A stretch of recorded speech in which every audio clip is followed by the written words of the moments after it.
Bueno, damos gracias al Señor de que en la Biblia encontramos toda la información que Dios quiere que sepamos referente a los acontecimientos finales, ¿vale? Yo tengo encima de la mesa, me gustaría que me fueran, por ejemplo, pásame. Esta Biblia que yo tengo aquí, es una Biblia muy poco conocida, que se conoce como la Biblia de la profecía. Es una Biblia que es igual que todas las Biblias del mundo, evidentemente, pero es una Biblia que tiene estudios sobre temas proféticos y tiene muchísimos esquemas, muchísimas fotografías, muchísimos estudios, libro por libro, de todas y cada una de las profecías que aparecen en la Biblia. Aparece el porcentaje de cada profecía, del material profético en cada libro, las profecías más importantes. Si en algún momento quieren seguir profundizando en este tema de las profecías, pues les recomiendo esta Biblia. Es muy poco conocida, yo no sé ni cómo la conseguí, pero es una Biblia que está muy bien para estudiar todo el tema profético. Después también traje un libro que es una auténtica joya, de hecho es muy viejito, de los años 50. Para mí es el mejor libro que existe para estudiar escatología. Ahora tenemos una definición de la palabra escatología. Este libro lo escribió Dwight Pentecost y se llama Eventos del Porvenir. Es un libro excelente porque tiene una particularidad, y es que él presenta las distintas interpretaciones sobre pasajes bíblicos. Generalmente yo tengo docenas y docenas de libros de Daniel, de Apocalipsis, de escatología bíblica, y lo que ocurre es que el autor de ese libro te presenta su postura teológica. Pero sin embargo, este autor es muy bueno porque te dice, hay personas que este pasaje lo interpretan así, así, así.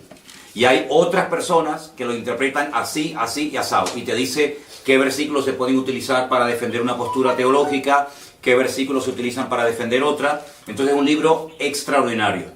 Yo me imagino que se puede conseguir este libro en el día de hoy, pero es el mejor. Sinceramente, de todos los que yo tengo, es el mejor.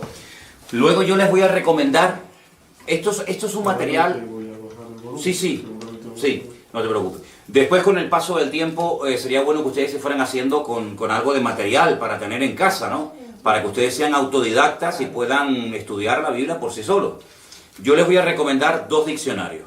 Este es uno de ellos, Nuevo Diccionario Bíblico Ilustrado. Es un diccionario bíblico muy bueno, que además contiene muchas fotografías y muchos gráficos, muchísima información. Es un diccionario extraordinario, pero que muy bueno. Y después hay otro que yo suelo utilizar mucho, que es este también, que se llama el diccionario Vine, pero este ya se centra más en explicación de palabras griegas y hebreas. Te dice dónde aparecen esas palabras, cómo se han traducido, y es un diccionario muy práctico a la hora de decir, bueno, esta palabra realmente ¿qué significa? ¿Cómo se tradujo esta palabra en este libro? ¿Cómo se tradujo en otro momento de la historia en otro libro? Es un libro extraordinario. Y luego tengo todo el Nuevo Testamento con el texto griego. Ustedes saben que el idioma griego es un idioma tremendamente rico, y a veces una palabra traducida no explica exactamente lo que se quiso decir en un principio. Entonces este es un volumen extraordinario, porque antiguamente venían 6 volúmenes, en 6 tomos, pero ahora lo han hecho en uno solo, y entonces se titula Comentario al texto griego al Nuevo Testamento. Durante estas próximas clases les iré recomendando diferentes libros para que ustedes tengan material muy bueno a la hora de conocer el tema de la escatología. Tenemos aquí en la pizarra una explicación, una definición de la palabra escatología, una palabra que parece muy raro, pero que no es tan complicada. La escatología bíblica, ¿vale?, es la rama de la teología. Teo es Dios, eología es palabra. Es la rama de la teología que trata de los acontecimientos finales. Escatos significa último, logos, palabra o estudio. Entonces es el estudio de las palabras que tienen que ver con los últimos tiempos. Yo sé que no es una palabra que se suele utilizar habitualmente en nuestro vocabulario de cada día, pero para que ustedes sepan que cuando hablamos de escatología no estamos hablando de nada raro, sino es la rama de la teología que estudia los acontecimientos finales. Hay parte de la teología que estudia la figura de Dios, hay parte de la teología que estudia la angelología, todo lo que tiene que ver con el mundo de los ángeles, con los demonios y todo eso. Hay parte de la teología que tiene que ver con la salvación, etcétera, etcétera. Pero la parte de la teología que estudia los acontecimientos finales se llama escatología. En este caso, escatología bíblica. ¿De acuerdo? Entonces, es muy, muy importante que nos demos cuenta de un principio que funciona a la perfección. Y es que la Biblia se interpreta a sí misma. Esa es una regla de oro que hay que tener siempre presente. Lo que usted a lo mejor está leyendo en Daniel y no entiende, te vas a lo mejor al Apocalipsis y lo entiende, o viceversa. Vamos a hacer una prueba antes de entrar ya en materia, para explicar un par de capítulos muy fundamentales y necesarios de entender para poder entender el resto del tema de la escatología, para que ustedes se den cuenta lo importante que es entender otras cosas del libro de Daniel para poder interpretar adecuadamente el libro del Apocalipsis. Vamos a hacer un ejemplo. Vamos a ir, por ejemplo, al capítulo 13 del libro del Apocalipsis. El último libro de la Biblia, concretamente en el capítulo 13, los primeros versículos, vamos a leerlos para los hermanos que nos están escuchando. Apocalipsis 13, del 1 al 2. Y se van a dar cuenta que si ustedes no tienen una base bíblica para poder interpretar estos textos, ustedes no van a entender absolutamente nada. Que es lo que le suele pasar a mucha gente. Que cuando se quieren meter a estudiar escatología bíblica, como no tienen una base, el libro de Apocalipsis les aburre y entonces lo dejan para más adelante porque no entienden nada. Apocalipsis 13:1 dice: me paré sobre la arena del mar y vi subir del mar una bestia. Fíjense el dato que nos da aquí. Tenía 7 cabezas y 10 cuernos. Y en sus cuernos 10 diademas. Y sobre sus cabezas un nombre blasfemo.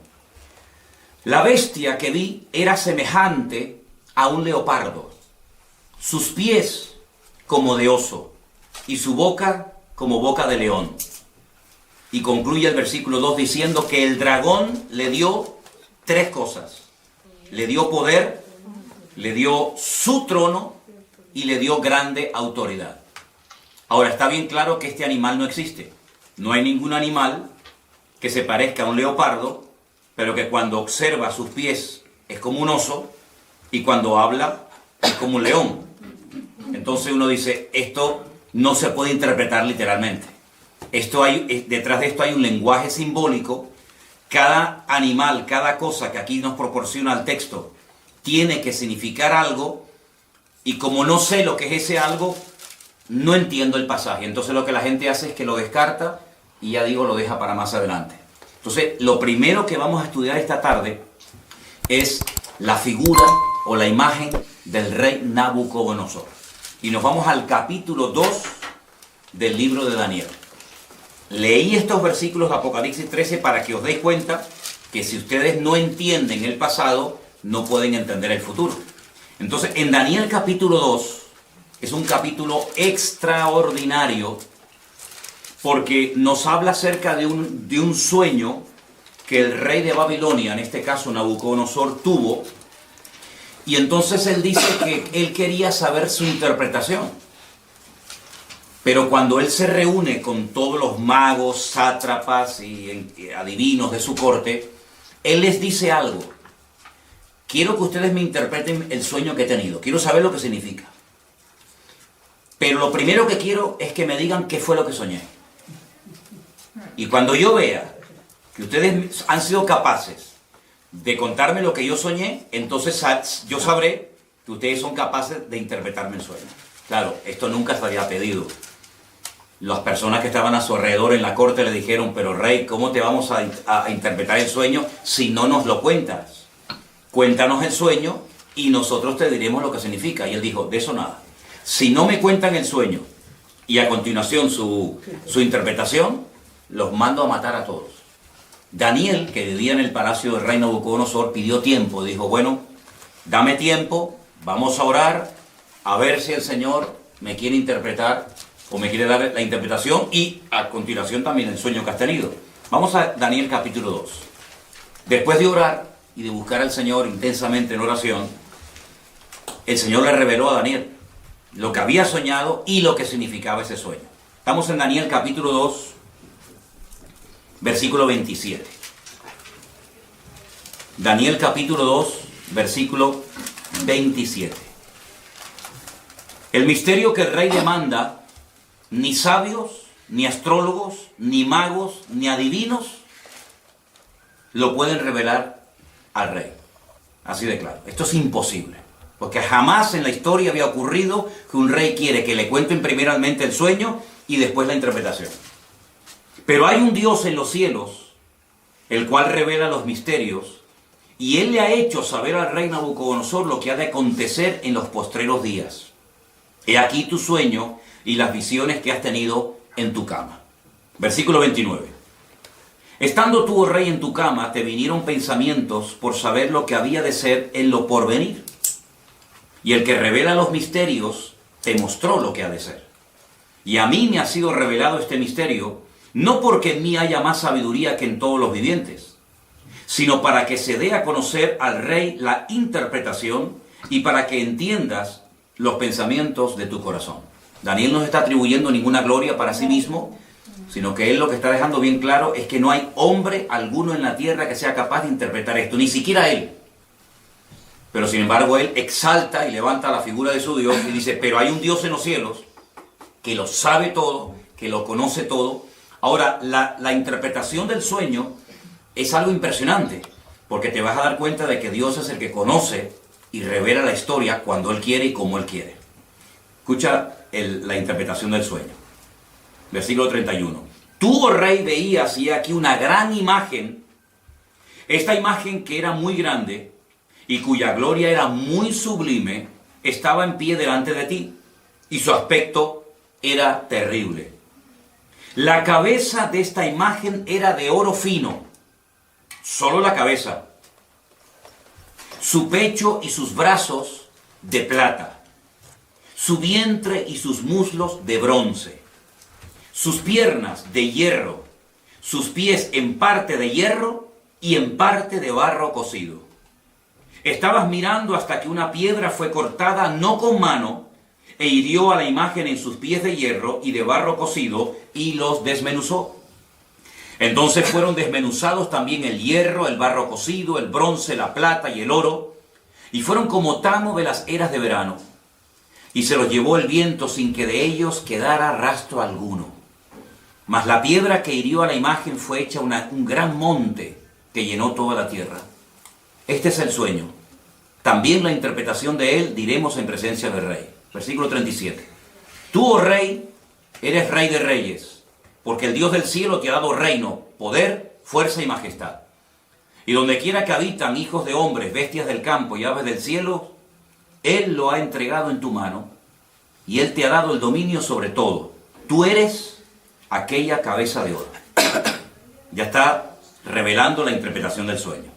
Después de ti, se levantará otro reino inferior al tuyo, y luego un tercer reino de bronce, el cual dominará sobre toda la tierra.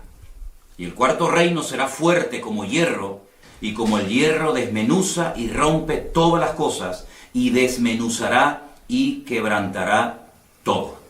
Y lo que viste de los pies y los dedos, en parte de barro cocido de alfarero y en parte de hierro, será un reino dividido, mas habrá en él algo de la fuerza del hierro, así como viste hierro mezclado con barro cocido. Y por ser los dedos de los pies en parte de hierro y en parte de barro cocido, el reino será en parte fuerte y en parte frágil. Así como viste el hierro mezclado con barro, se mezclarán por medio de alianzas humanas, pero no se unirán el uno al otro, como el hierro no se mezcla con el barro. Y en los días de estos reyes, el Dios del cielo levantará un reino que no será jamás destruido, ni será el reino dejado a otro pueblo. Desmenuzará y consumirá todos estos reinos, pero Él permanecerá para siempre. Y de la manera que viste que del monte fue cortada una piedra, no con mano, la cual desmenuzó el hierro, el bronce, el barro, la plata y el oro, el gran Dios ha mostrado al rey lo que ha de acontecer en lo porvenir, y el sueño es verdadero y fiel su interpretación. Claro, ante semejante revelación, este rey soberbio, que era el que gobernaba la tierra en aquel momento, dice que se postró sobre su rostro, se humilló ante Daniel y mandó que le ofrecieran presentes e inciensos. Es decir, vamos a ver, es que lo que Nabucodonosor está viendo es espectacular, porque si tú has sido capaz, por el poder de tu Dios, de recibir la revelación del sueño que yo he tenido, yo no tengo ninguna duda de que lo que tú me has interpretado es verdad. Es decir, la credibilidad que tú tienes a la hora de interpretarme el sueño, te la da el hecho de que primero me has contado el sueño. Y esto es algo realmente descomunal. Ahora, tenemos aquí, lo íbamos a poner en la pantalla, pero nos falló a última hora el proyector. Tenemos aquí una imagen muy interesante de lo que soñó el rey Nabucodonosor. Ustedes pueden comprobar aquí la imagen, que está compuesta por 4 materiales diferentes. Tenemos la cabeza de oro, el pecho y los brazos de plata, el vientre y los muslos de bronce. Fíjense que va de mayor categoría a inferior, y las piernas de hierro y los pies mezclados hierro y barro. Aquí, a este lado, tienen ustedes el nombre del imperio que representa o simboliza cada uno de estos materiales. El oro, recuerden esto, representa el imperio babilónico, que duró desde el 607 hasta el 539 antes de Cristo. Ese reino lo conoció Daniel, porque era el reino en el cual él vivía en aquel tiempo. Este fue el reino que atacó Jerusalén, que destruyó el templo, que se llevó cautivos a miles y a miles de personas, uno de ellos Daniel, ¿verdad? Y ese fue el reino que estaba en ese momento gobernando el mundo. Pero la profecía o la interpretación del sueño profético decía que cuando este reino cayera, porque no era un rey eterno, se levantaría otro reino. Y fíjense que como tiene 2 brazos, nos habla acerca de 2 naciones diferentes: los medos persas. Y este reino fue desde el 539 hasta el 531 después de Cristo. Los medos persas. Los persas hoy en día siguen existiendo bajo el nombre de Irán. Los iraníes son persas. Y los medos no tienen tierra y serían hoy en día los famosos kurdos. Los kurdos, los que están siempre tratando de reclamar un trocito de tierra para ellos. Y esto, cuando tú miras atrás, claro, para Daniel esto era profético, esto no se había dado. Esto era, bueno, vamos a ver si esto es verdad. Pero tú sabes perfectamente que cuando miras atrás, no solamente porque la Biblia lo dice, sino porque la historia secular lo corrobora, efectivamente. Todo el mundo sabe que después de la caída del imperio babilónico, se levantaron y gobernaron muchas naciones de la tierra durante mucho tiempo, los medos persas. Pero ese imperio, que también lo conoció Daniel, pues cayó y se levantó un tercer imperio que lógicamente ya Daniel no pudo conocer, porque si no, este hombre ¿cuántos años va a tener? ¿Ve? Este imperio, que era el imperio de los griegos, del cual habla mucho la Biblia en el libro de Daniel, iría desde el 331 hasta el 168 antes de Cristo, y está representado por el vientre y los muslos de bronce, ¿vale? Y el rey más famoso de este imperio, sin lugar a dudas, fue Alejandro Magno, del cual indirectamente también habla la Biblia, y lo vais a ver en otras profecías y en otros capítulos del libro de Daniel. Pero el imperio... Perdón, ¿de sí. bronce o de cobre? ¿Perdón? ¿De bronce o de cobre? De bronce. Ahí pone cobre. ¿De cobre? ¿Dónde está? Aquí, mira. Sí, bueno, pero bronce. Es bronce. Bronce. ¿Ok? Ese imperio, aunque fue un imperio muy importante que ejerció una influencia tremenda, prueba de ello que el Nuevo Testamento se escribió en el idioma de esta gente, en el idioma de los griegos, ¿vale? Ese imperio cayó, y hay cosas muy interesantes que contar acerca de ese imperio. Y se levantó un cuarto imperio que está representado por las piernas de hierro, y fue un imperio que casi duró 1000 años. Ten en cuenta que de todos los miembros del cuerpo humano, el miembro más largo son las piernas. Y por eso las piernas representan al Imperio Romano. Pero hay dos piernas, y así como había dos brazos que representan a los medos y a los persas, también había dos partes del Imperio Romano muy importantes, Oriente y Occidente, ¿vale? La capital del Imperio Romano en Oriente, ¿cuál era? Constantinopla. Y la capital del Imperio Romano en Occidente era Roma, ¿vale? Este fue el imperio del Nuevo Testamento. Este es el imperio que conoció Cristo, que empezó en el 476 hasta el 900 y pico, después de Cristo. De todos los 4 imperios que aquí se menciona en la Biblia, que iban a aparecer a lo largo de la historia de la humanidad, el único que encontramos en el Nuevo Testamento es el imperio de los romanos. Estos 3 ya habían desaparecido en la época de Cristo. El babilónico, el medo-persa y el griego ya no existían, aunque lógicamente dejaron mucho de su influencia.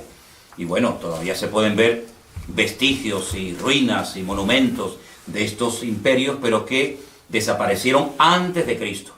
El Antiguo Testamento, la Tanaj, como se llama en hebreo, nos relata la historia del imperio babilónico, nos relata la historia del imperio medo-persa, pero no dice absolutamente nada del tercer imperio, que es el imperio de los griegos. No tenemos información en nuestras Biblias sobre el imperio griego. Pero en el Concilio de Trento, siglo XVI, ¿vale? Concilio de Trento, siglo XVI, la Iglesia Católica, a través del Papa de turno, decidió por su cuenta y libre albedrío, meterle 7 libros más al Antiguo Testamento. Y uno de esos libros, yo les recomiendo que lo lean. Se llama Primera de Macabeos y Segunda de Macabeos. Por eso si alguien te dice, oye, ¿por qué la Biblia de ustedes tiene 66 libros y la de los católicos tiene 72? ¿Es que ustedes le han quitado libros? No, es al revés. No es que nosotros le hayamos quitado libros, es que ustedes le han metido libros.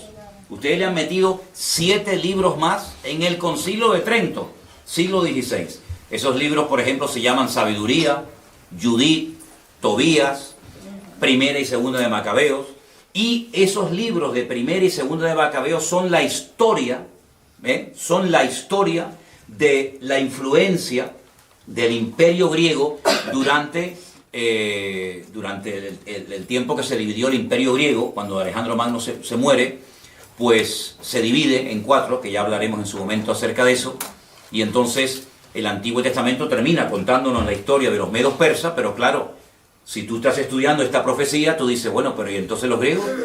Es que el Antiguo Testamento no termina contándote la historia de los griegos. Y cuando empiezas el Nuevo Testamento ya te encuentras a los romanos, Poncio Pilato, el César de Roma, etcétera, etcétera. Entonces tú dices, ¿qué pasó con el tercero? Bueno, tú sabes, o debes saber, que entre el Antiguo Testamento y el Nuevo Testamento hay 400 años de silencio, donde no se cuenta nada, ¿vale? Y entonces por eso los griegos no aparecen en el Antiguo Testamento, pero estaba profetizado por el Señor de que habría un tercer imperio llamado el imperio de los griegos, de los macedonios, ¿de acuerdo? Entonces lo que tienen que aprenderse sí o sí de memoria, y no es tan complicado, son 8 palabras: oro, plata, bronce y hierro. Mira qué fácil. Oro, plata, bronce y hierro. Babilonia, Medo-Persia, Grecia y Roma. Ya está. Con esos 4 materiales, ustedes saben que la interpretación del sueño del rey Nabucodonosor consistía en revelarle al rey Nabucodonosor la historia de 4 imperios que tendrían mucho que ver con el pueblo de Dios, tanto en el Antiguo como en el Nuevo Testamento. Podríamos contar cientos de cosas de cada uno de los imperios. Por ejemplo, este imperio, el babilónico, fue el que destruyó el primer templo, por ejemplo, ¿vale? Fue el segundo imperio, el de los medos persas, el que permitió la reconstrucción del segundo templo, por ejemplo, ¿verdad?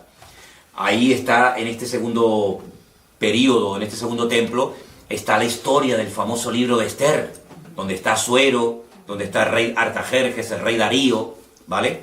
El rey Ciro. Todo eso ocurre bajo el gobierno de los medos persas, el segundo imperio que hubo, ¿vale? Hay muchas cosas que se pueden contar acerca de cada uno de estos imperios. Fue el cuarto imperio el que, por así decirlo, inventó el sistema de muerte más despiadado y humillante del mundo, que es la crucifixión, y era el que estaba profetizado que emplearían con la figura de Cristo. Por eso el Mesías no podía haber nacido antes del Imperio Romano, porque prácticamente no existía la crucifixión, ¿vale? Fue el Imperio griego, con su cultura y su filosofía y su idioma tremendamente rico, el que utilizó el Señor para la traducción de la Biblia por primera vez. La primera vez que se tradujo la Biblia, el Antiguo Testamento, ¿vale? El Nuevo Testamento aún no estaba escrito, fue en el idioma griego. Y esa versión se conoce como la versión o la Biblia de la Septuaginta. Porque se llevaron a 70 intérpretes de la Biblia a la ciudad de Alejandría, y allí se les pidió que tradujeran la Biblia. Y esa primera traducción se llamó la Biblia de la Septuaginta. ¿De acuerdo? Ahora bien, esta imagen fue un sueño que tuvo el rey Nabucodonosor. Ahora pueden entender ustedes la soberbia de este rey cuando le dice Daniel: tu reino es solamente la cabeza de oro. Pero cuando tu reino caiga, se levantará un segundo, un tercer y un cuarto imperio. Pero si ustedes siguen leyendo el libro de Daniel, se van a dar cuenta que en el capítulo 3, él manda a construir una imagen toda de oro, desde la cabeza hasta los pies, como diciendo: yo no reconozco, yo no acepto, por mucho que se haya humillado y por mucho que haya reconocido que el Dios de Daniel era el verdadero. Hay un momento en el que él reflexiona y dice: ¿cómo? ¿Que va a haber un segundo imperio, un tercero y un cuarto? De eso nada. Él manda a construir una estatua de oro. Les voy a leer unos versículos simplemente del capítulo 3. El rey Nabucodonosor, verso 1, hizo una estatua de oro cuya altura era 60 codos, su anchura era de 6 codos, la levantó en el campo de Dura, en la provincia de Babilonia. Un atentado contra la revelación divina, como diciendo: toda la estatua va a ser de oro porque mi reino va a durar eternamente y para siempre. Y ese fue el gran milagro de aquellos 3 jóvenes que dice la Biblia que no quisieron postrarse ante la imagen de oro y fueron arrojados dentro de un horno de fuego, y el Señor los salvó milagrosamente de la muerte. Y otra vez el rey Nabucodonosor cae de rodillas y reconoce que el Dios de estos chicos es el Dios verdadero. Pero bueno, vendrán otros momentos en los que demostrará su soberbia y su orgullo, porque a pesar de las cosas tremendas que está viendo, él sigue, como decimos aquí, R con su actitud, ¿no? De no querer reconocer las cosas.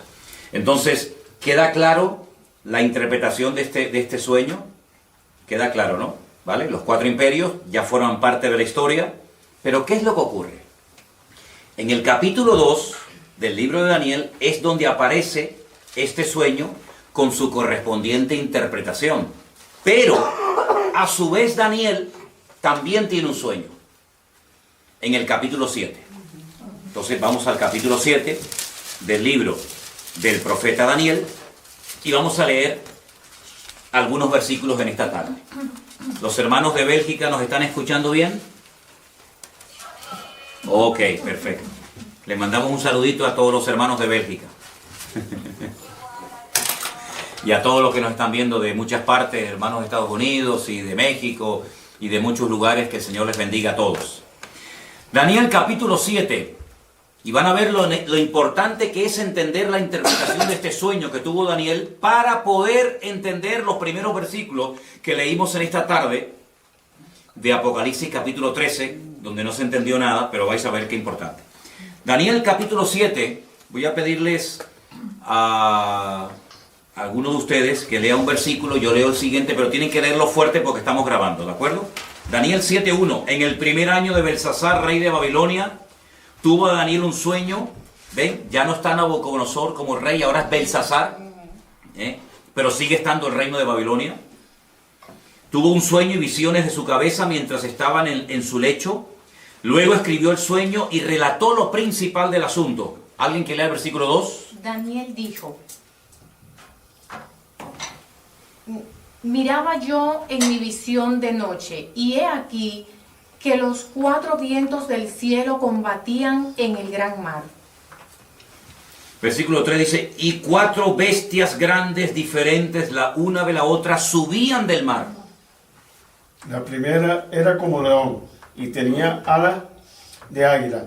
Yo estaba mirando hasta que sus alas fueron arrancadas y fue levantada del suelo y se puso enhiesta sobre los pies a manera de hombre y le fue dado corazón de hombre. Versículo 5.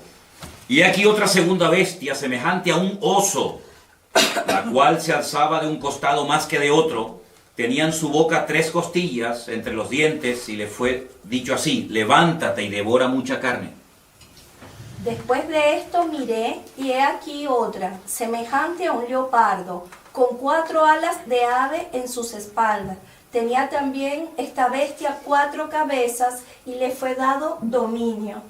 Después de esto miraba yo en las visiones de la noche, y aquí la 4ª bestia, espantosa y terrible en gran manera, fuerte, la cual tenía unos dientes grandes de hierro, devoraba y desmenuzaba, y las obras hollaba con sus pies, y era muy diferente de todas las bestias que vi antes de ella, y tenía 10 cuernos. Mientras yo contemplaba los cuernos, he aquí que otro cuerno pequeño salía entre ellos, y delante de él fueron arrancados 3 cuernos de los primeros. Y he aquí que este cuerno tenía ojos como de hombre, y una boca que hablaba grandes cosas. Estuve mirando hasta que fueron puestos tronos, y se sentó un anciano de días, cuyo vestido era blanco como la nieve, el pelo de su cabeza como lana limpia, su trono llama de fuego, y las ruedas del mismo fuego ardiente. Un río de fuego procedía y salía de delante de él. Millares de millares le servían, y millones de millones asistían delante de él. El juez se sentó, y los libros fueron abiertos. Yo entonces miraba a causa del sonido de las grandes palabras que hablaba el cuerno, miraba hasta que mataron a la bestia, y su cuerpo fue destrozado y entregado para ser quemado en el fuego. Había también quitado a las otras bestias su dominio, pero les había sido prolongada la vida hasta cierto tiempo. Estamos en el versículo, 13. ahora el 13. Miraba yo en la visión de la noche, y aquí con las nubes del cielo venía uno como hijo de hombre, que vino hasta el anciano de días, y le hicieron acercarse delante de él. Y le fue dado dominio, gloria y reino, para que todos los pueblos, naciones y lenguas lo sirvieran. Su dominio es dominio eterno, que nunca pasará, y su reino es uno que nunca será destruido. Se me turbó el espíritu a mí, Daniel, en medio de mi cuerpo, y las visiones de mi cabeza me asombraron. Me acerqué a uno de los que asistían y le pregunté la verdad acerca de todo esto, y me habló y me hizo conocer la interpretación de las cosas. Escuchen, estas 4 grandes bestias son 4 reyes que se levantarán en la tierra. Primer dato interesante, verso 18. Después recibirán el reino los santos del Altísimo, y poseerán el reino hasta el siglo, eternamente y para siempre. Entonces tuve deseo de saber la verdad acerca de la 4ª bestia, que era tan diferente de todas las otras.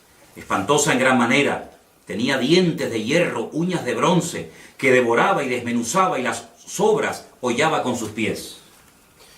Asimismo, acerca de los 10 cuernos que tenía en su cabeza, y del otro que le había salido, delante del cual habían caído 3, y este mismo cuerno tenía ojos y boca que hablaba grandes cosas, y parecía más grande que sus compañeros. Y veía yo que este cuerno hacía guerra contra los santos y los vencía.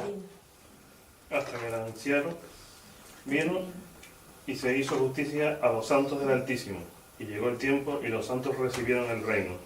Podríamos seguir leyendo todo el resto del capítulo, que no tiene desperdicio, y creo que es bueno que lo leamos, porque lo que más le llamó la atención a Daniel fue la 4ª bestia, sobre todo, ¿no? Dice que la 4ª bestia será un 4º reino en la tierra, el cual será diferente de todos los otros reinos, y a toda la tierra devorará, trillará y desmenuzará. Despedazará, perdón. Y los 10 cuernos significan que de aquel reino se levantarán 10 reyes, y tras ellos se levantará otro, el cual será diferente de los primeros, y 3 reyes derribará. Y hablará palabras contra el Altísimo, y a los santos del Altísimo quebrantará, y pensará en cambiar los tiempos y la ley, y serán entregados en su mano hasta tiempo, tiempos y medio tiempo. Pero se sentará el juez y le quitarán su dominio para que sea destruido y arruinado hasta el fin.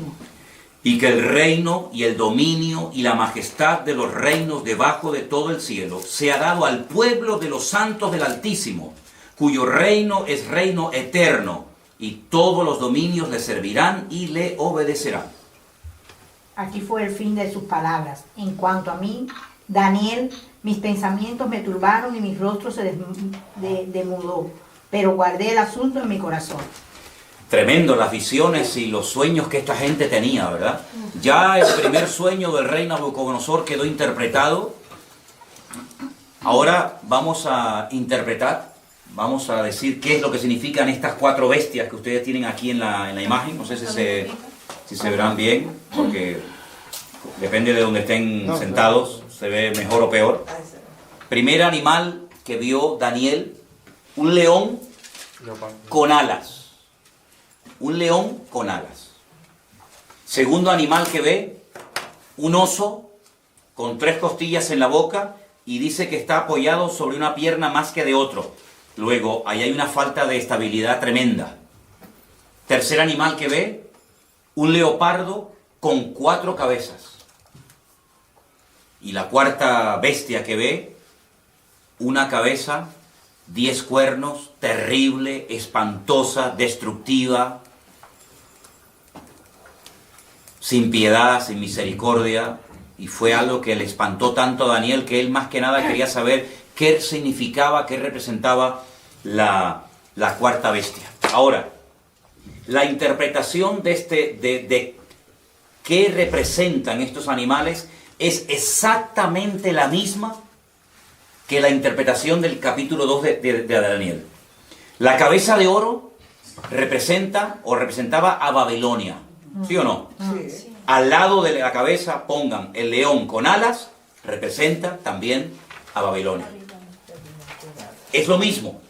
Lo que pasa que Daniel, como siervo de Dios, ve la ferocidad de los reinos, mientras que, digamos que Nabucodonosor, como rey, lo que ve es la grandeza de los reinos, el oro, la plata, etcétera, etcétera, ¿no?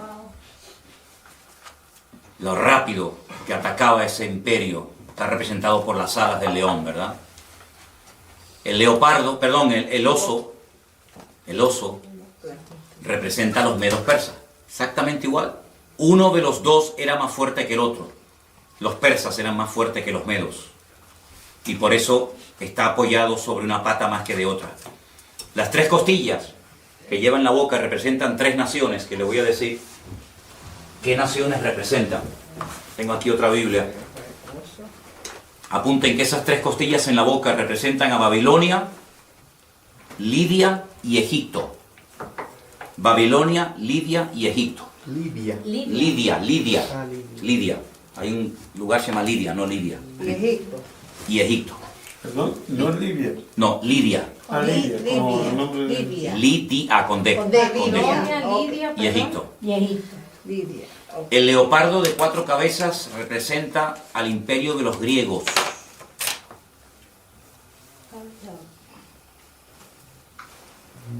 El imperio de los griegos. Tengo que ponerle aquí al móvil batería, porque si no, no me voy a quedar sin batería. Un dato que les quiero dar, y apúntelo porque es muy importante tener en cuenta a la hora de querer interpretar correctamente la profecía. Las cabezas son imperios y los cuernos son naciones. Eso es un dato muy importante que tienen que tener en cuenta si quieren interpretar lo que es el tema profético. Las cabezas siempre son reinos y los cuernos, naciones. Naciones o pueblos. ¿Vale? ¿Ok? Y la cuarta bestia representa a Roma, el imperio romano. La de los 10 cuernos. 10 cuernos, pero una cabeza. Una cabeza. Esa misma bestia la van a ver en el Apocalipsis con los 10 cuernos, pero con 7 cabezas, en vez de con una. ¿Vale? Ya explicarán por qué. Representa a Roma. A Roma. Pero no se olviden que la Biblia dice que de esa bestia, o de ese territorio que ocupó esa bestia de Roma, saldrán 10 cuernos, 10 naciones. Y de esas 10 cuernos sale uno, que es lo que llaman el cuerno pequeño, que hablaba blasfemias contra los santos del Altísimo, que le hacía guerra a los santos del Altísimo y los vencía. Ahora, en ese momento, los santos del Altísimo no eran los cristianos. La iglesia ni existía.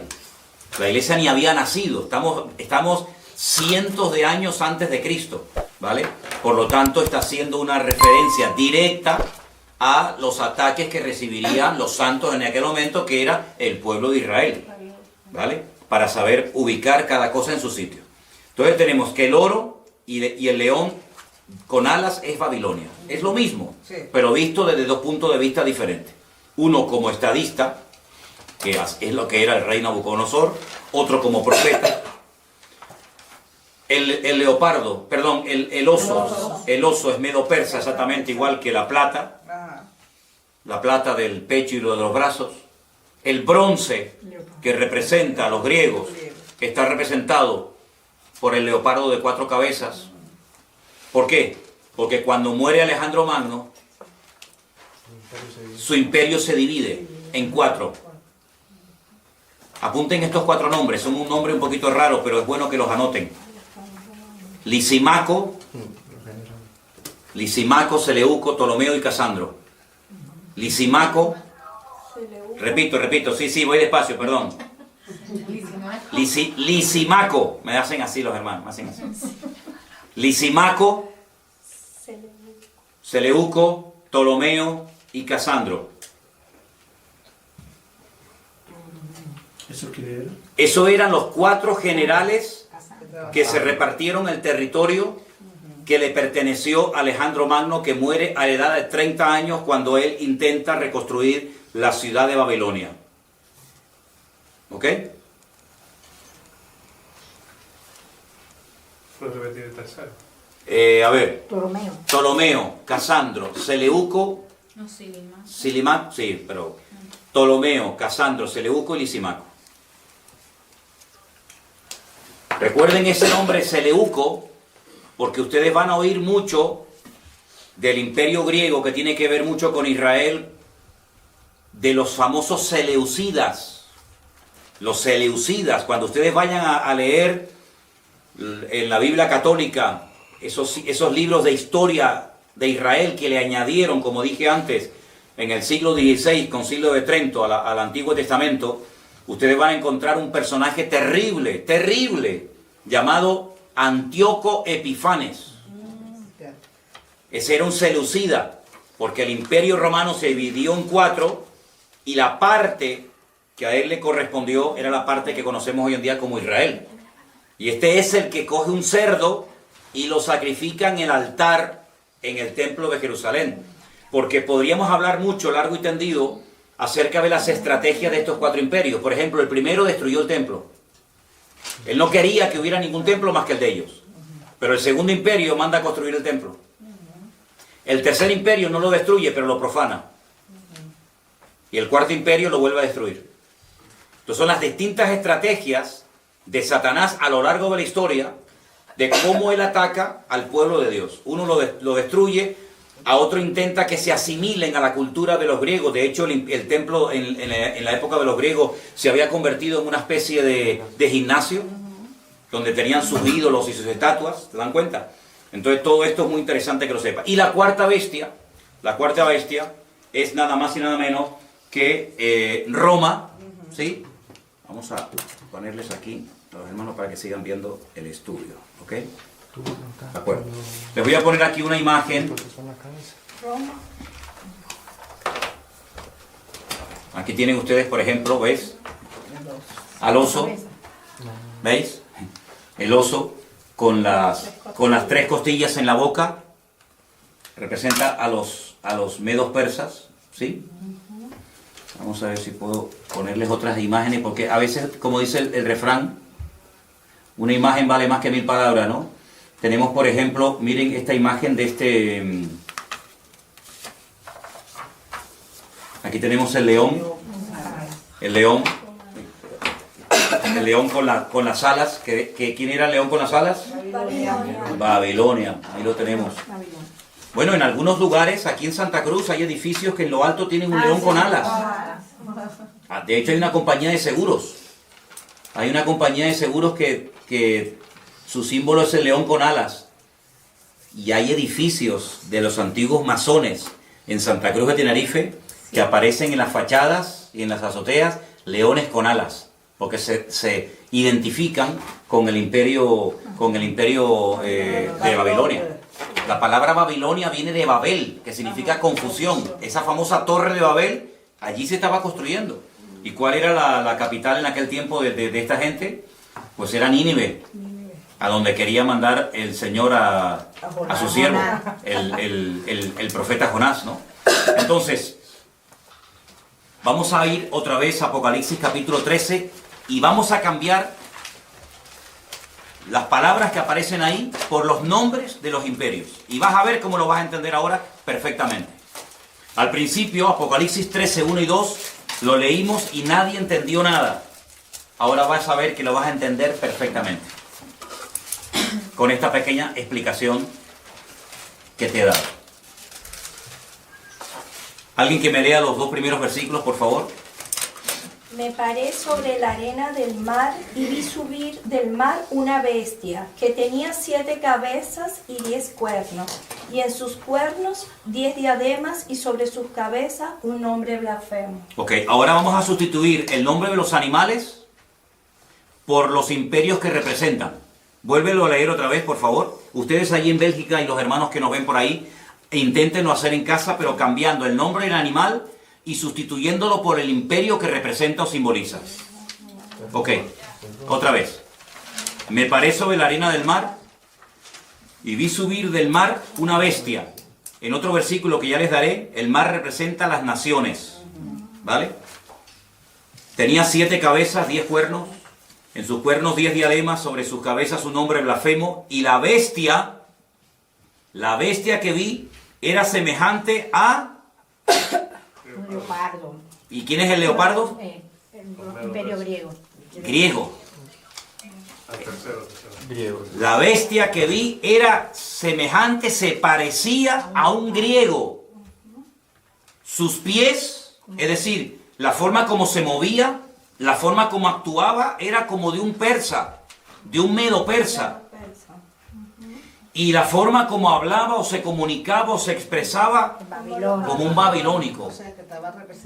Entonces hay una mezcla, porque ven que el león es Babilonia, el leopardo es Grecia, el oso son los medos persas y la bestia es Roma.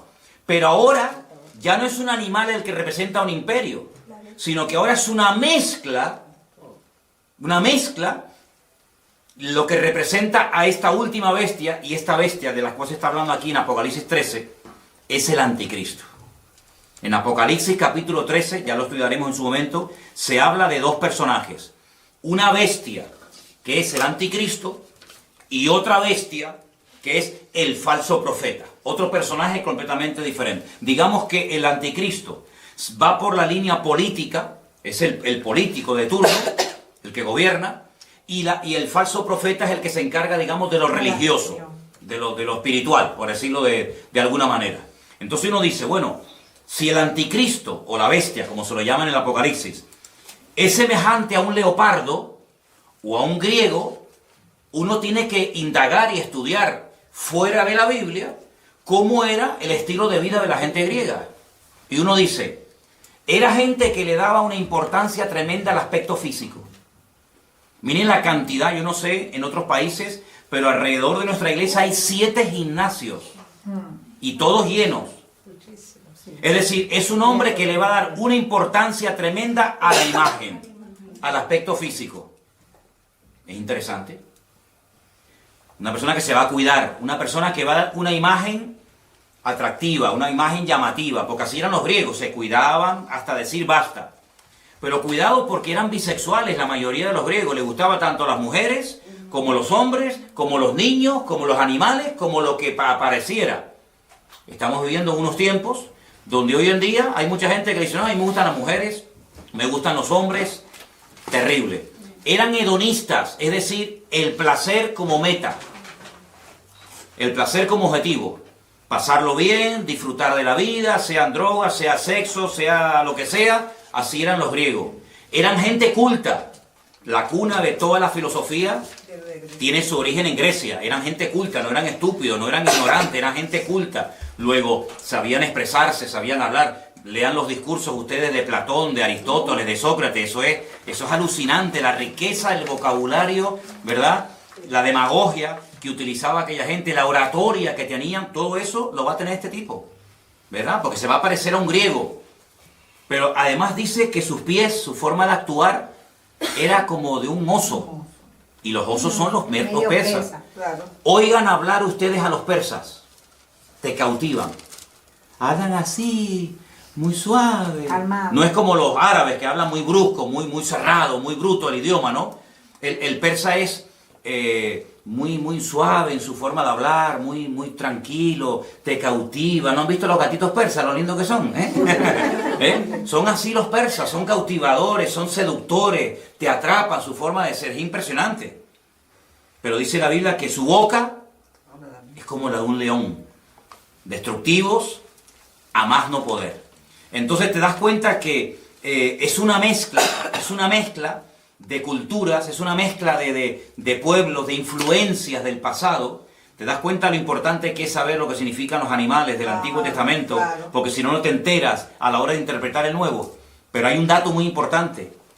La última parte del versículo 2 dice que el dragón, y el dragón en la Biblia, ¿quién es? Satanás. Es uno de los muchos nombres que recibe Satanás en la Biblia. Dragón, Satanás, diablo, serpiente antigua, etc. El dragón o Satanás le dio poder, su trono, una sede de gobierno y grande autoridad. Sería interesante preguntarnos dónde está la sede de gobierno mundial, o por lo menos europea, de Satanás hoy en día. Porque cuando estudiemos las iglesias del Apocalipsis, ustedes van a ver que hay un mensaje a una iglesia, y a esa iglesia le dice el Señor, yo sé dónde ustedes tienen su congregación. Ustedes tienen la iglesia, ustedes se congregan donde hoy por hoy Satanás tiene su trono. Pero Satanás no tiene hoy en día su trono allí. Entonces tú te vas a dar cuenta de que las naciones que se van a unir en los últimos tiempos para apoyar al anticristo son naciones que surgen del antiguo territorio del Imperio Romano. Y entonces uno tiene que estudiar la historia y preguntarse, ¿y los romanos qué parte del mundo conquistaron? ¿América? No. ¿Oceanía? Tampoco. Los romanos conquistaron toda Europa, todo el norte de África y Oriente Medio. Por eso ven dos piernas, porque una pierna representa un continente y la otra pierna representa la otra parte. África y Occidente. Qué curioso que el único continente del mundo que se ha unido militarmente, económicamente, políticamente, etcétera, ¿cuál ha sido? Europa. Europa hace años se enfrentó en una guerra donde murieron 65 millones de personas, donde franceses, alemanes, ingleses, austríacos, polacos, todos se odiaban. Sin embargo, hoy en día son amigos y se sientan todos a comer en la misma mesa. Hubo una primera guerra mundial donde murieron millones de personas. Es decir, el único continente donde se han llevado a cabo 2 guerras mundiales ha sido Europa. Y sin embargo, hoy en día se han unido y hay una sede de gobierno hoy por hoy en Europa que está desde donde nos están viendo ahora mismo nuestros hermanos de Bélgica, allí en Bruselas, desde donde está la sede de gobierno europeo, y lo que se aprueba ahí afecta para bien o para mal al resto de Europa. De hecho, los españoles, los franceses, los alemanes, etcétera, tienen sus eurodiputados, sus representantes en ese lugar donde se dictan leyes de todo tipo. Entonces se dan cuenta de que lo que antes era un sueño o algo imposible, que incluso tuviéramos una moneda en común, los alemanes, los franceses, los italianos, los belgas, los portugueses, los griegos, etcétera, hoy en día es una realidad, ¿verdad? El euro, Europa, hasta nuestro nombre, hasta el nombre de nuestro continente tiene nombre de mitología griega. Estudien, vean, yo no lo voy a decir, pero estudien ustedes, indaguen quién fue Europa. ¿Quién fue Europa? ¿De dónde viene el nombre Europa? Era parte de la mitología de la historia griega. Entonces se dan cuenta que el imperio griego ha caído, pero la influencia griega sigue estando hoy en día, vamos, entre nosotros de una forma tremenda, tremenda. Entonces, por una parte uno ve gente muy culta, pero por otra parte ve a esa gente tan culta que son después unos auténticos salvajes y unos auténticos liberales, porque va a haber una mezcla de cultura, de salvajismo, de religiosidad, de espiritualidad. Ah, y una cosa, los griegos eran muy religiosos. No se olviden ustedes que cuando el apóstol Pablo fue a Grecia, al Areópago, dice que caminó por la mañana y luego por la tarde lo invitaron a compartir la palabra y dijo, hermanos o amigos, veo que ustedes sois gente muy religiosa, porque tenéis dioses para todo. Incluso observé que tenéis un altar donde hay abajo, al pie del altar, una inscripción que dicen, al Dios no conocido. Por si acaso se nos queda alguno por no adorar, también lo adoramos. Y Pablo, aprovechando esa coyuntura, dijo, yo os vengo a hablar de ese Dios que ustedes ignoran, y comenzó a predicarles la palabra, ¿no? Entonces, vamos a estudiar en estas clases, paso a paso, cómo poder interpretar los capítulos del libro del Apocalipsis, pero antes de meternos a estudiar en profundidad los capítulos y los personajes, tenemos que tener las herramientas para interpretar. Ya sabemos interpretar los materiales. Si yo les digo la plata, los medos persas. El oro, Babilonia. El leopardo de 4 cabezas, que representa la división del imperio griego cuando muere Alejandro Magno, los 4 generales, ya sabemos quiénes son, los griegos. La bestia con una cabeza y 10 cuernos, los romanos. El león con alas, los babilónicos. Bueno, ahora nos quedan los caballos que cambian de color en el libro de Apocalipsis, y también nos queda no solamente el tema de los caballos, sino también el lenguaje simbólico que se emplea cuando se habla de algunos imperios en particular, como por ejemplo el macho cabrío y el carnero. Eso lo vamos a ver la próxima semana, cómo hay una batalla entre el macho cabrío y el carnero, cómo se enfrentan el uno al otro, cómo hay un cuerno que le crece de una forma enorme, de una forma desproporcional. Todo eso lo vamos a ir viendo, porque el libro del Apocalipsis está escrito en un lenguaje simbólico y hay que dominarlo. Pero luego una cosa que yo creo que es fundamental es, después, con toda esta información, saber poner cada pieza en su lugar. Es decir, todo el mundo ha oído hablar algo del anticristo, de la marca de la bestia, del falso profeta, de Armagedón, ¿vale? Ahora, con todas esas piezas, ¿dónde va cada una? ¿Qué es primero? ¿Los sellos, las copas, las trompetas, el caballo negro, el caballo blanco, el amarillo? ¿Qué va primero? ¿La marca de la bestia o el arrebatamiento de la iglesia? ¿Qué va segundo? ¿La gran tribulación? Todo eso hay que saber ponerlo en su sitio, y la próxima semana, Dios mediante, vamos a poner aquí en la pizarra, vamos a hacer por orden los acontecimientes. Vamos a dar algunos versículos, como mínimo 3 por cada acontecimiento, para que ustedes puedan demostrar, yo creo en esto, por esto, porque lo dice la Biblia, y aprendernos el orden y explicar cada uno de esos acontecimientos, ¿de acuerdo? Entonces, yo quiero darles lugar ahora para que si hay alguna pregunta de lo que yo he explicado esta tarde, que es básico y elemental para poder profundizar en otros textos de la Biblia, cualquier pregunta que tengan, la hagan ahora, que quede grabada, que también quede grabada la respuesta, y así de esa manera, pues, si algo no ha quedado lo suficientemente claro, que lo pregunten ahora, ¿de acuerdo? A ver, ¿alguien tiene alguna pregunta sobre el material que hemos dado en esta tarde, por favor, con toda libertad, la pueden hacer ahora, ¿sí? Pastor, los 4 generales que cuando Alejandro Magno, que se separaron, ellos también, por supuesto, ellos formaron parte de lo que es ahorita Europa. Entonces, ¿cuáles fueron los sitios donde ellos se establecieron? Muy buena pregunta. Los 4 generales que se encargaron de administrar el territorio que había sido previamente conquistado por Alejandro Magno, se repartieron diferentes zonas. Unas zonas tocaba Europa, yo lo voy a decir exactamente el próximo día, ¿sí? Otros tomaron territorios de África, otros territorios tomaron, por ejemplo, lo que sería Palestina y Siria y Jordania. Entonces, eso es muy importante porque de uno de esos cuatro viene el anticristo. Exacto. Y eso es muy importante porque nosotros tenemos que saber el anticristo, qué características como humano tiene. Yo sé que hay películas en Hollywood donde aparece Satanás teniendo relaciones sexuales con una mujer y nace el anticristo. Esas son películas. El anticristo tiene padre y tiene madre.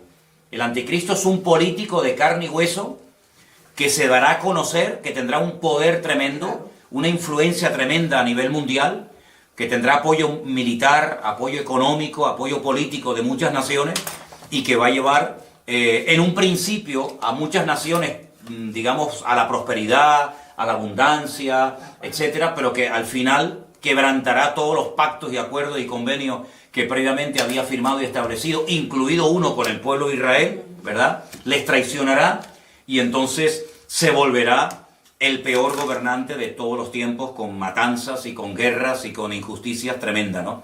Pero muy importante la pregunta que tú has hecho, porque tenemos que saber esos 4 generales qué territorio dominaban. Por eso dije antes los famosos seleucidas, Sí. los seleucidas, la famosa guerra de los asmoneos, la famosa guerra de los macabeos. La palabra macab significa en hebreo martillo. Los macabeos eran los que golpeaban, los que intentaban golpear y destruir al imperio de los griegos, que por un tiempo lo consiguieron, cuando volvieron a consagrar el templo de Jerusalén. De ahí viene la famosa fiesta de Hanukkah y todo eso, que ya lo explicaremos en su momento. Pero la próxima semana te digo exactamente el territorio que ocuparon, ¿de acuerdo? Vale. ¿Alguna pregunta que ustedes quieren hacer? O los que están viendo en directo quieren hacer alguna pregunta sobre la clase de hoy. Quiero que quede bien clara la interpretación, la explicación de Daniel 2 y Daniel 7. Por hoy, con eso, nos podemos dar por satisfechos. Y ya la próxima semana, si Dios quiere, estudiaremos las otras partes. Ahora, finalmente quiero mostrarles esta imagen, que ya es una mezcla de los diferentes imperios que ustedes ya conocen. Aquí está la bestia con los 10 cuernos. Ven que tiene algo del oso, ven que tiene algo del leopardo, ven que tiene algo del león. Es una forma simbólica de describir la naturaleza y la esencia de este personaje siniestro llamado el anticristo. ¿Vale? A través de figuras de animales te dice cómo es esta persona. ¿Vale? Dime. Sí, o sea, eso es lo anticristo. Esto es simplemente una imagen, una representación de cómo va a ser. El anticristo es un ser humano. Con nombre, apellido, con pasaporte, con huellas digitales, con padre, con madre, todo. Lo que pasa, ¿cómo describir a ese personaje? ¿Cómo podemos describir su forma de actuar, su forma de pensar, su forma de reaccionar? Bueno, pues a través de aquellos animales que en el Antiguo Testamento representaban imperios que existieron, y entonces se hace una especie de mezcla de esos animales para describir cómo es su naturaleza como persona. ¿Sí? ¿Quedó claro? ¿Sí? ¿Ok? ¿Alguna pregunta más? La otra bestia y el dragón irán por separado, pero tendrán estarán interconexionados con, Totalmente. con la misma... Sí, la primera bestia del Apocalipsis 13, que surge del mar, dice en el versículo 1, vi subir del mar una bestia, y la describe. La otra, la del versículo 11, dice, después vi otra bestia que subía de la tierra, y tenía cuernos semejantes a los de un cordero, pero hablaba como un dragón. Son 2 bestias diferentes, pero están, totalmente unidas. vinculadas, se apoyan mutuamente, porque dice que esta bestia, el falso profeta, como se le llama, hace que adoren y que sigan a la primera bestia, pero lo curioso es que después la primera bestia destruye a la segunda bestia.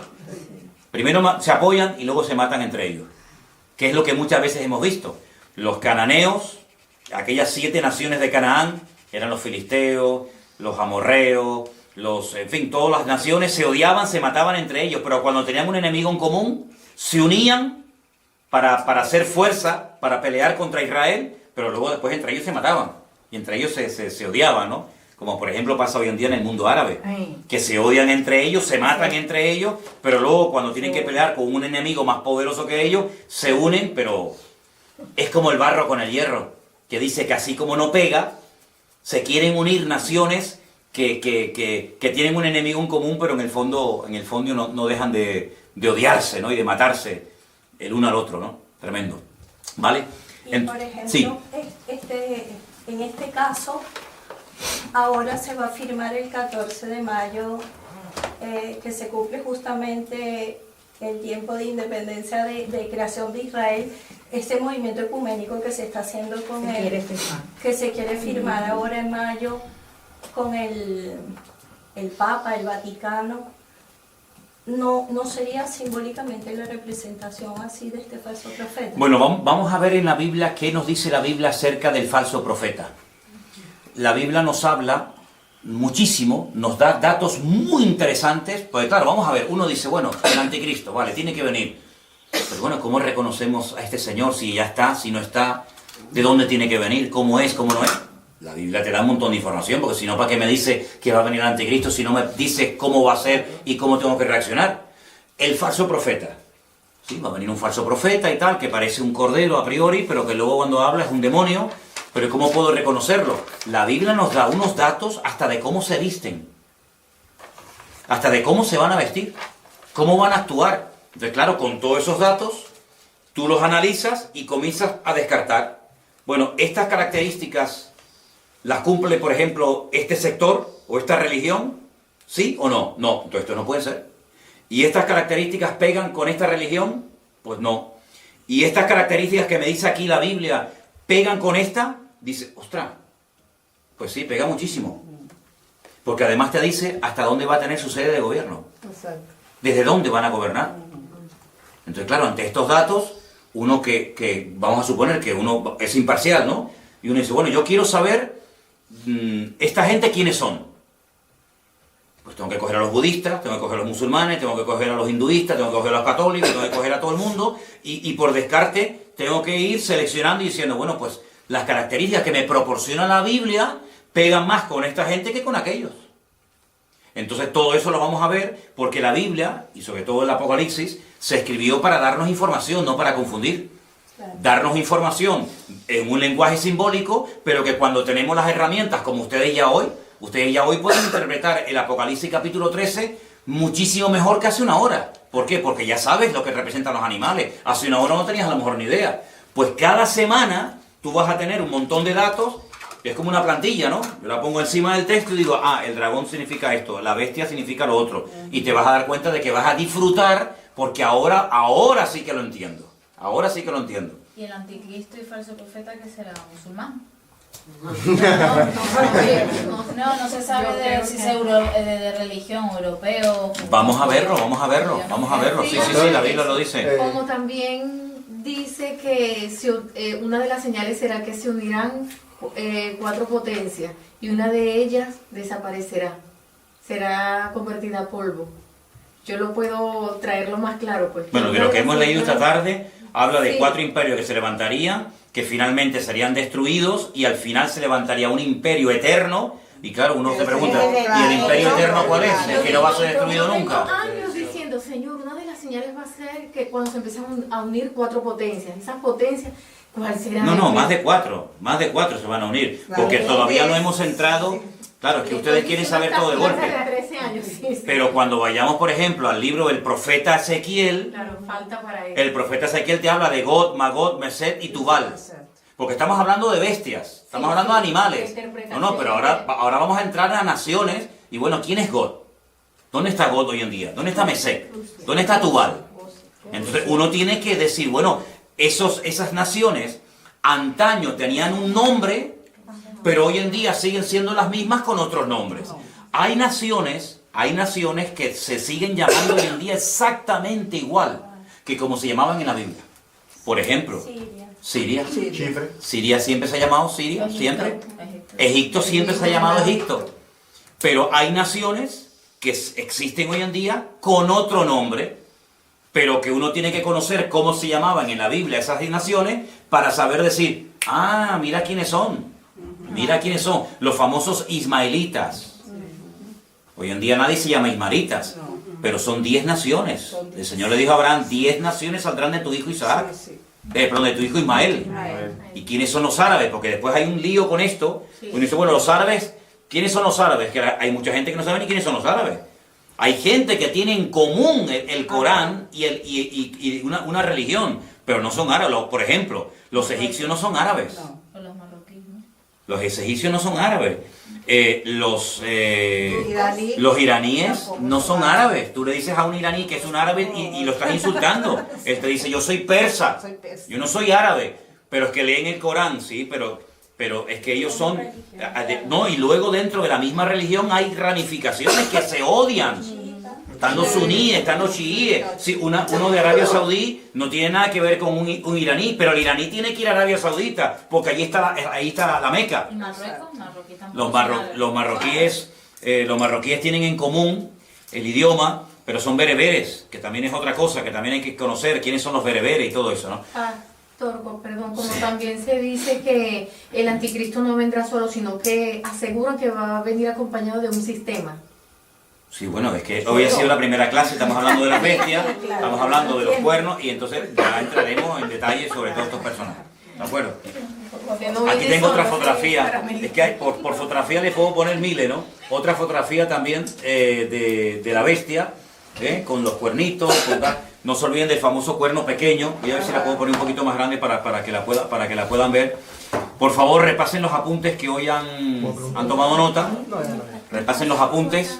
La próxima semana seguiremos estudiando. ¿Les parece bien esta hora? 7 de la tarde los martes. Sí. Okay. Oramos al Señor, somos despedidos. Sé que es mucho material, sé que es mucha información, pero poco a poco, tomen nota que el Señor les dará sabiduría y memoria para retener todo esto. Oramos, hermanos. Te damos muchas gracias, Padre Celestial, por esta primera clase que hemos podido tener. Te pedimos que sea de bendición todos estos estudios cada semana. Gracias por todos los hermanos que, aparte de los que están aquí, van a ver y escuchar estos vídeos, estas enseñanzas. Te pido en el nombre precioso de tu amado Hijo Jesús, que nos des mucha sabiduría y capacidad y memoria para poder retener y memorizar todos estos datos. Y sobre todo, Señor, para estar velando y orando, porque sabemos que estamos en los últimos tiempos y las profecías se están cumpliendo de una forma tremenda. Y queremos, Señor, estar preparados, no distraídos, no despistados, para que aquel día nos sorprenda como ladrón en la noche, sino estar esperándote, Señor, y diciendo como tu siervo Juan, ven pronto, Señor Jesús. Gracias por esta primera clase, te damos gracias por los que la han podido ver y participar de ella, y te rogamos, Señor, que tú traigas bendición y conocimiento a tu pueblo. En el nombre de tu amado Hijo Jesús. Amén. Y amén. Que el Señor les bendiga, hermanos. Nos vemos el próximo martes. Saludos a nuestros queridos hermanos que nos han estado viendo en directo desde Bélgica a través de una llamada de WhatsApp. Que Dios les bendiga. Y a todos los que nos están viendo, que el Señor también les bendiga. Que el Señor les guarde a todos. Bendiciones para todos. Chao, chao, mis hermanos queridos. Chao, chao. Bendiciones.